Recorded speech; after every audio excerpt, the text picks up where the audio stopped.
BJP के राष्ट्रीय अध्यक्ष अमित शाह का रोड शो शुरू हो चुका है। अब से कुछ ही देर पहले मंच पर मौजूद थे एनडीए के घटक दल, जो तमाम तरीके से विपक्ष की बातों को खारिज करते हुए एकजुट नजर आए। यहां पर आपको बता दें कि सबसे पहले उद्धव ठाकरे बोले, शिवसेना प्रमुख उद्धव ठाकरे बोलते हुए नजर आए कि तमाम जो मतभेद थे वो खत्म हो चुके हैं। हमारा मकसद एक है, राष्ट्रवाद है हमारा मकसद, और जहां पर राष्ट्रवाद की बात आती है वहां पर तमाम मतभेद जो हैं वो खत्म हो जाते हैं। उसके बाद गृहमंत्री राजनाथ सिंह बोलते हुए नजर आए। उन्होंने कहा कि वो नहीं कर पाए काम जो काम अमित शाह कर गए।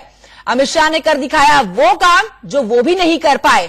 और फिर आई बारी यहां पर खुद आप देख सकते हैं इन तस्वीरों में बीजेपी के राष्ट्रीय अध्यक्ष अमित शाह की, जिन्होंने कहा कि एक बार फिर से देश की जनता चाहती है कि मोदी के नेतृत्व में सरकार बने। जब उनसे पूछा जाता है कि अब की बार क्या होने वाला है, तो खुद जनता बोलती है कि इस बार फिर से वो चाहते हैं कि मोदी के नेतृत्व में ही सरकार बने। अब की बार किसकी सरकार, ये बड़ा सवाल है। तस्वीरें आप देख रहे हैं, ये तस्वीरें गुजरात से आप सीधे तौर पर देख रहे हैं, जहां पर ये बड़ा रोड शो, मेगा शो है एनडीए का। गांधीनगर सीट से अपना नामांकन दाखिल करने के लिए मौजूद है अमित शाह गुजरात में। और यहां पर आपको जानकारी दे दें, अब से कुछ ही देर पहले अहमदाबाद के नारनपुरा में, ये जो आप पूरा मंच का कार्यक्रम देख रहे थे, मंच पे तमाम दिग्गज जो देख रहे थे एनडीए के, वो थे अहमदाबाद के नारनपुरा में। और लीजिए आगाज अब हो चुका है। जिस सीट से अमित शाह चुनाव लड़ रहे हैं, वो जो सीट है बहुत खास सीट है अपने आप में, क्योंकि वो सीट है लाल कृष्ण आडवाणी की। पिछले लोकसभा चुनाव में लाल कृष्ण आडवाणी ने इस सीट से चुनाव भी लड़ा था। 1998 से वो इस सीट पर काबिज हैं। लेकिन इस बार जो टिकट मिला है वो मिला है अमित शाह को। पहली बार लोकसभा का चुनाव लड़ रहे हैं बीजेपी के राष्ट्रीय अध्यक्ष अमित शाह। प्रधानमंत्री नरेंद्र मोदी के बाद सबसे मजबूत शक्तिशाली नेता अगर कोई सामने आता है तो उसमें नाम आता है अमित शाह का। और ये बात एनडीए के तमाम दल जो हैं वो भी मानते हैं। एनडीए के तमाम शीर्ष नेताओं के बीच में ये मेगा शो आप देख रहे हैं एनडीए का, बीजेपी का, जो आगे बढ़ चुका है और अब नामांकन दाखिल करने के लिए रवाना हो चुके हैं। रोड शो 4 घंटे का ये रोड शो है। दोपहर करीब 1:30 बजे गांधीनगर लोकसभा सीट से नामांकन दाखिल करने की खबर आ रही है। और इस नामांकन को दाखिल करने से पहले, अब से कुछ ही देर पहले, अहमदाबाद में करीब ये जो 4 किलोमीटर लंबा शो शुरू हो चुका है। तो केंद्रीय मंत्री राजनाथ सिंह को भी आप सुन रहे थे मंच पर।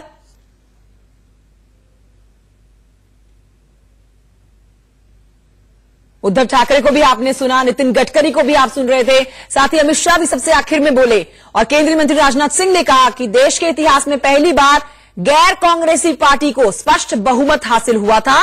पूरी दुनिया इस सच्चाई को स्वीकार करती है। और आइए एक और अपडेट आपको यहां पर दे देते हैं। 1:30 बजे नामांकन दाखिल करेंगे अमित शाह। भारी संख्या में यहां पर बीजेपी के कार्यकर्ता मौजूद हैं और एक बार फिर से मोदी मोदी की गूंज से भर उठा ये इलाका। रोड शो का आगाज हो चुका है।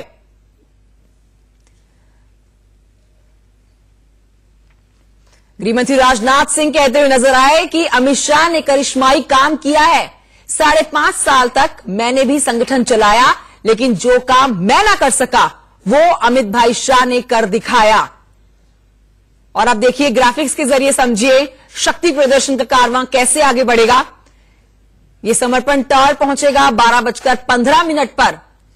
इसके आगे बढ़ते हुए 12:20 पर संतरेक पाव भाजी सेंटर पहुंच जाएगा। सरदार चौक पर 12:30 बजे एंट्री होगी। और फिर 1:30 बजे बताया जा रहा है कि नामांकन नॉमिनेशन जो है वो दाखिल कर देंगे अमित शाह। तो जनसभा से पहले आपको बता दें, अमित शाह ने सरदार पटेल की मूर्ति पर माल्यार्पण किया। सबसे पहले फूल चढ़ाए और मंच पर गृहमंत्री राजनाथ सिंह मौजूद थे, नितिन गडकरी मौजूद थे, शिवसेना प्रमुख उद्धव ठाकरे मौजूद थे, पंजाब के मुख्यमंत्री प्रकाश सिंह बादल मौजूद थे, गुजरात के मुख्यमंत्री विजय रूपाणी भी मंच पर मौजूद थे। और अमित शाह ने प्रकाश सिंह बादल के पैर छूकर आशीर्वाद लिया। तो सबसे सीनियर लीडर जो मंच पर मौजूद थे वो प्रकाश सिंह बादल थे, जिनके पैर अमित शाह ने छुए और फिर उनका आशीर्वाद लेकर उन्होंने अपना संबोधन दिया कार्यकर्ताओं को।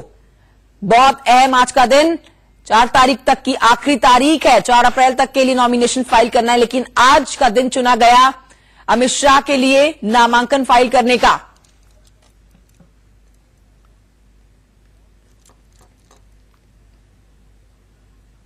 तो लोकसभा चुनाव के लिए सभी पार्टियों का जो चुनावी अभियान है वो जोर शोर से जारी है। इस बीच जो तस्वीरें आप देख रहे हैं गुजरात से देख रहे हैं, जहां पर नामांकन का दौर शुरू हो चुका है।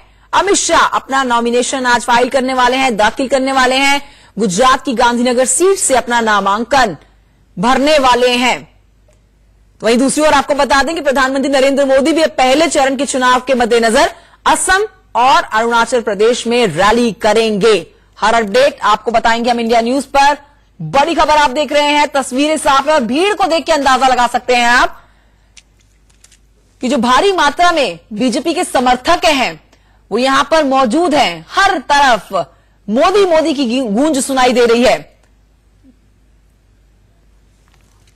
तो अमित शाह बोले अपने संबोधन में कि जब भी मैं पूछता हूं कि देश का नेतृत्व किसके हाथ में होना चाहिए तो अरुणाचल से लेकर कन्याकुमारी तक एक ही आवाज आती है, मोदी मोदी की। बड़ी बातें आपको बता रहे हैं अमित शाह के भाषण की। देखिए ये उनका कारवा जो है आगे बढ़ रहा है, तस्वीरें आप देख सकते हैं, रोड किस तरह से डाइवर्ट किए गए हैं वो भी आपको हम जानकारी दे रहे हैं। गुजरात की 26 सीटों के लिए 23 अप्रैल को मतदान होना है। आज नामांकन दाखिल कर रहे हैं अमित शाह। वीवीआईपी सीट में से एक है गांधीनगर की लोकसभा की सीट, जहां से लालकृष्ण आडवाणी जो है वो चुनाव लड़ा करते थे। परंपरागत सीट है और गढ़ बताया जाता है बीजेपी का। ये जीत निश्चित मानी जा रही है। अमित शाह की इस रोड शो को देख के आप अंदाजा लगा सकते हैं और सोच सकते हैं कि ये शक्ति प्रदर्शन है या जीत का कोई सेलिब्रेशन है, क्योंकि भारी संख्या में यहाँ पर जो है गुजरात के लोग मौजूद हैं, कार्यकर्ता समर्थक बीजेपी के, और भारी संख्या में यहाँ पर महिलाएं भी मौजूद है।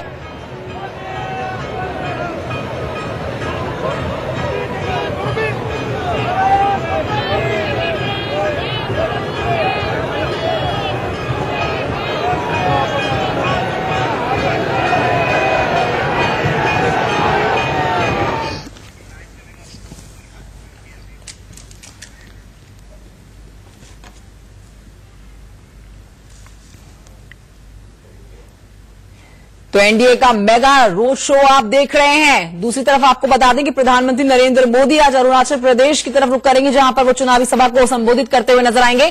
आइए रुख करते हैं मेरे सहयोगी अरुण धनता की तरफ, ज्यादा जानकारी के साथ मौजूद है।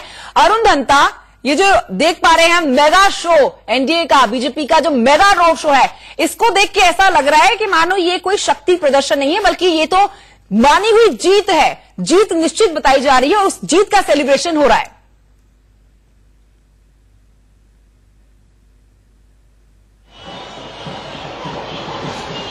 जी बिल्कुल, और उसी को मद्देनजर रखते हुए इस पूरे इवेंट को ऑर्गेनाइज किया गया था।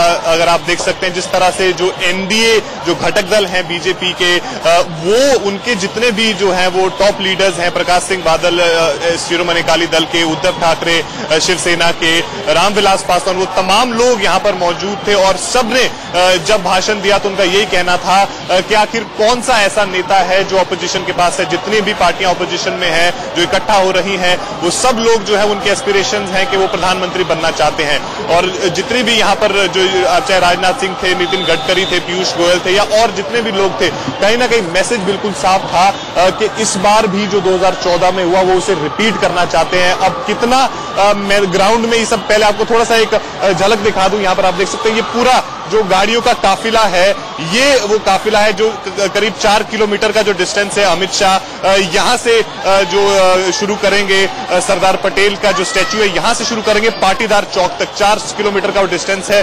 और इस रोड शो में जो और जो घटक दल हैं उनके भी नेता उनके साथ मौजूद हैं। उस ट्रक के ऊपर जो तैयार किया गया है, इसके लिए पाटीदार चौक पर जो है ये रोड शो खत्म होगा। उसके बाद अमित शाह जो है वो गांधीनगर की तरफ जाएंगे, जो करीब 40 किलोमीटर वहां से दूर है, अपना नॉमिनेशन फाइल करने के लिए।